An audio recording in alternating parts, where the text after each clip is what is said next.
যারা ভারত সরকারে রয়েছেন, ভারতের শাসক গোষ্ঠী রয়েছেন, বাংলাদেশকে নিয়ে যে অপপ্রচার চলছে পুরো পৃথিবীতে, এই অপপ্রচার বন্ধ করুন।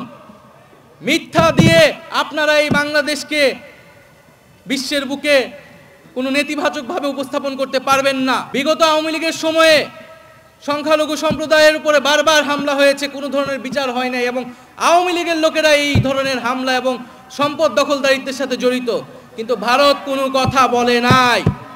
তাই আমার দেশের সংখ্যালঘু সম্প্রদায়কেও বুঝতে হবে যে আওয়ামী লীগ ছিল একটা সাম্প্রদায়িক দল, সংখ্যালঘু নির্যাতনকারী দল, এবং ভারত তাকে সবসময় সমর্থন করে গিয়েছিল। আমরা শেখ হাসিনাকে বলেছিলাম, শেখ হাসিনা যখন আমাদের সংলাপের আহ্বান জানিয়েছিল, বলেছিল গণভবনের দরজা খোলা আছে। আমরা বলেছিলাম আমরা গণভবনে যাব, কিন্তু সংলাপের জন্য নয়, শেখ হাসিনাকে উৎখাত করার জন্য, এবং আমরা উৎখাত করার জন্য গিয়েছিলাম। আজকে সীমান্তকে যদি সুরক্ষা করতে হয়, তাহলে আমরা সীমান্তও কিন্তু ছুটে যাব। শেখ হাসিনার হাতে রক্তের দাগ সব সময়ই ছিল, যেমনটা ছিল তার বাবার হাতে। আওয়ামী লীগের বিদায় হয়ে গিয়েছে। আওয়ামী লীগকে পুনর্বাসন কারা কারা করবেন বা করতে চান, এখন সেইটা হচ্ছে আলোচনার বিষয়। যারা করতে চান, জনগণ তাদেরকেও গণশত্রু হিসেবেই চিহ্নিত করবে এই বাংলাদেশে।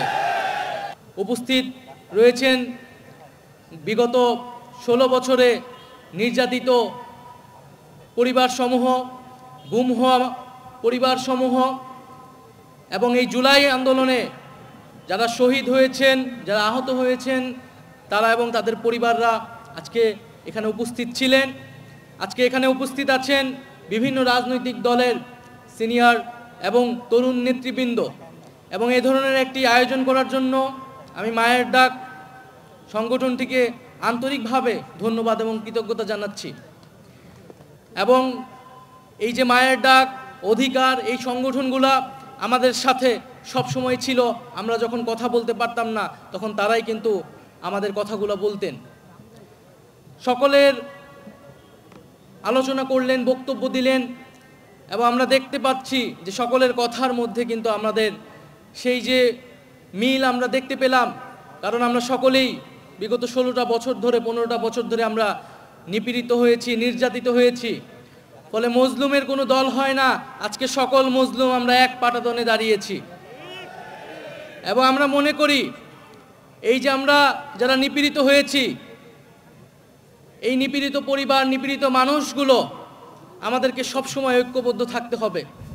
আমাদের দল, মত, আদর্শ ভিন্ন হতে পারে, রাজনীতি ভিন্ন হতে পারে, কিন্তু এই নিপীড়িত পরিবারগুলোকে, নিপীড়িত মানুষগুলোকে আমাদের এক থাকতে হবে, এবং সেই এক থাকার জন্য একটি জাতীয় মঞ্চ আমাদের গঠন করা প্রয়োজন বলে আমি মনে করছি। প্রিয় বন্ধুগণ, সকলের কথা এসেছে যে আমাদের মানবাধিকার হরণ করা হয়েছিল বিগত সময়গুলোতে, গণতন্ত্রকে হত্যা করা হয়েছিল, এবং যত দুঃশাসন, লুটপাট, দুর্নীতি হয়েছিল তার তালিকা করলে শেষ হবে না। সকলেই সেই কথা বললেন, এবং আমরা জানি কার সাথে, তার এই সকল ঘটনার সাথে কে বা কারা জড়িত ছিল।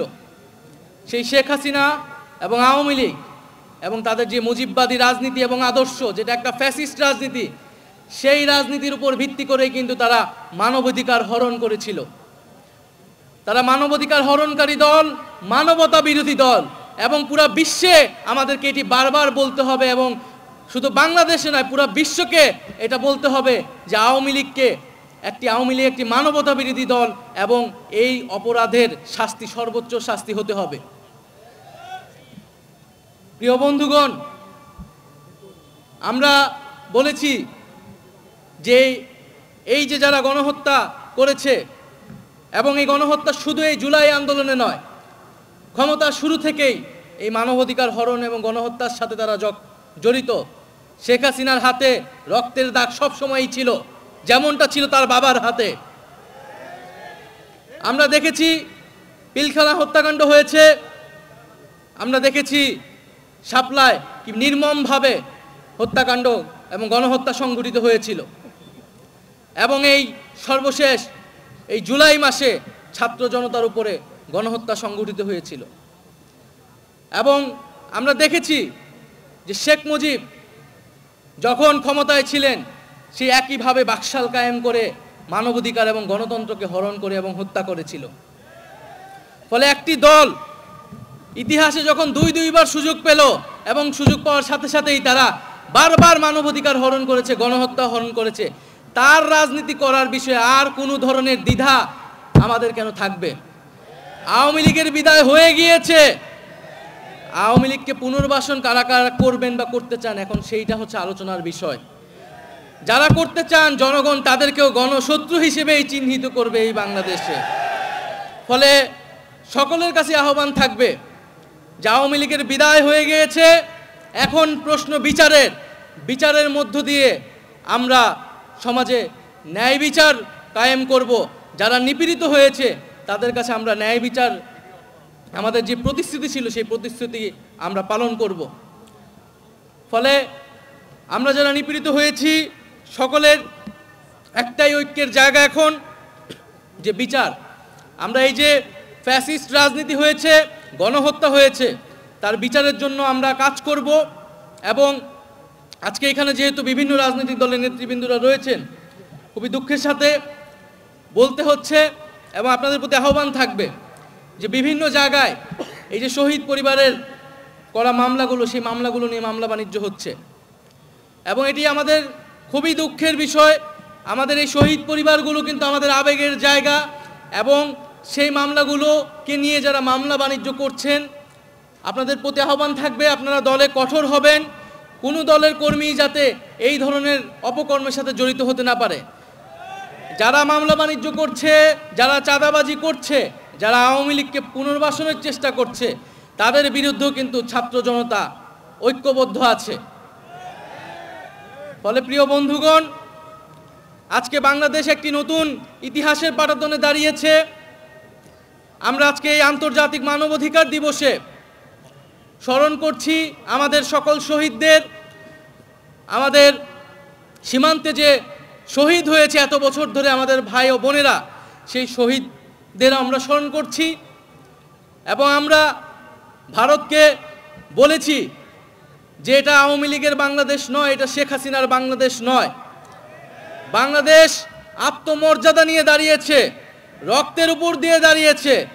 ফলে ন্যায্যতা ও সমতার ভিত্তিতে এই বাংলাদেশের সাথে কথা বলতে হবে এবং সম্পর্ক স্থাপন করতে হবে।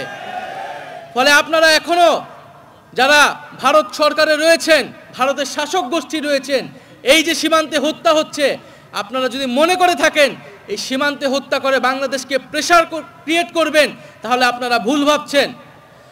আমরা শেখ হাসিনাকে বলেছিলাম, শেখ হাসিনা যখন আমাদের সংলাপের আহ্বান জানিয়েছিল, বলেছিল গণভবনের দরজা খোলা আছে। আমরা বলেছিলাম আমরা গণভবনে যাব, কিন্তু সংলাপের জন্য নয়, শেখ হাসিনাকে উৎখাত করার জন্য। এবং আমরা উৎখাত করার জন্য গিয়েছিলাম। আজকে সীমান্তকে যদি সুরক্ষা করতে হয়, তাহলে আমরা সীমান্তও কিন্তু ছুটে যাব। তাই আমরা বলতে চাচ্ছি, বাংলাদেশকে নিয়ে যে অপপ্রচার চলছে পুরো পৃথিবীতে, এই অপপ্রচার বন্ধ করুন। মিথ্যা দিয়ে আপনারা এই বাংলাদেশকে বিশ্বের বুকে কোনো নেতিবাচকভাবে উপস্থাপন করতে পারবেন না। এই জুলাই অভ্যুত্থানে হিন্দু মুসলমান এক হয়ে আমরা লড়াই করেছি। সংখ্যালঘু সম্প্রদায়ের অনেক মানুষ এই শেখ হাসিনার সন্ত্রাসী বাহিনী হাতে কিন্তু শহীদ হয়েছে। অথচ আমরা দেখেছি যে ভারত কিন্তু তখন এই আওয়ামী লীগকে কিছু বলে নাই। বিগত আওয়ামী লীগের সময়ে সংখ্যালঘু সম্প্রদায়ের উপরে বারবার হামলা হয়েছে, কোনো ধরনের বিচার হয় নাই এবং আওয়ামী লীগের লোকেরা এই ধরনের হামলা এবং সম্পদ দখলদারিত্বের সাথে জড়িত, কিন্তু ভারত কোনো কথা বলে নাই। তাই আমার দেশের সংখ্যালঘু সম্প্রদায়কেও বুঝতে হবে যে আওয়ামী লীগ ছিল একটা সাম্প্রদায়িক দল, সংখ্যালঘু নির্যাতনকারী দল, এবং ভারত তাকে সবসময় সমর্থন করে গিয়েছিল। ফলে এই দেশ আমাদের, এই মাটি আমাদের, আমাদেরকে একসাথেই এই মাটিতে ঐক্যবদ্ধভাবে কিন্তু বেঁচে থাকতে হবে, লড়াই করতে হবে। কোনো শক্তি যাতে আমাদের ভিতরে বিভাজন করতে না পারে সে বিষয়ে আমরা সবসময় সচেতন থাকব। আজকে এই আন্তর্জাতিক মানবাধিকার দিবসে আমি ফিলিস্তিনের মুক্তিকামী জনতার প্রতি সংহতি জানাচ্ছি। যেই জায়নবাদী শক্তি সেই ফিলিস্তিনীয় মানবাধিকার হরণ করছে, তার বিরুদ্ধে নিন্দা জানাচ্ছি এবং পুরা বিশ্ববাসীকে এই ফিলিস্তিনের মানবাধিকারের পক্ষে দাঁড়ানোর আহ্বান জানাচ্ছি। প্রিয় বন্ধুগণ, আমি কথা বাড়াবো না, একটি কথাই বলে শেষ করব যে রক্তের উপর দিয়ে আমরা এই নতুন বাংলাদেশ পেয়েছি, রক্তের উপর দিয়ে আজকে আমরা এখানে দাঁড়িয়ে কথা বলছি।